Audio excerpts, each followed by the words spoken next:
আলহামদুলিল্লাহ সুম্মা আলহামদুলিল্লাহ।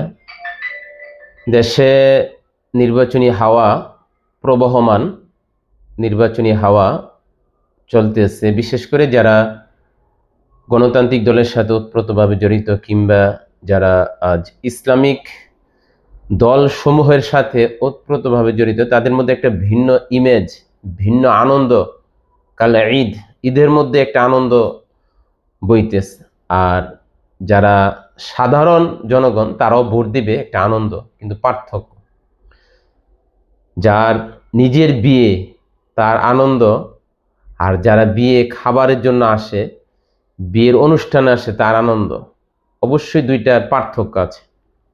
তো সেই দৃষ্টিকোণ থেকে এই 52 বছর ইতিহাস তো নির্বাচনের আগে প্রতিশ্রুতি আর প্রতিশ্রুতি, মানে প্রতিশ্রুতি দিতে দিতে মানুষদেরকে, বিশেষ বাঙালি জাতিকে চাঁদের দেশে পাঠাই দিতেছে।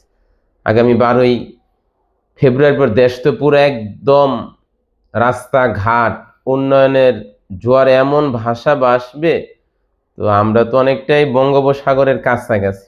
এই জন্য এই কথাটা আমি বলেছিলাম যে একটা প্রতিশ্রুতি হবে, একটা। সেটা কি?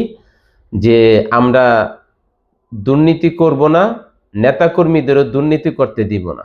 এটা হবে স্লোগান প্রত্যেকটা গণতান্ত্রিক দলের নেতাকর্মীর এবং ইসলামিক দলের নেতাকর্মীরা। মাশাআল্লাহ, কোন ইসলামিক দলের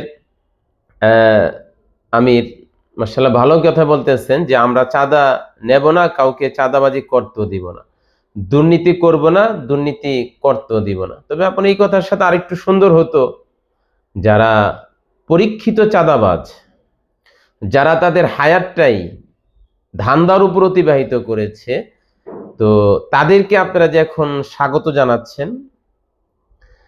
যারা পরীক্ষিত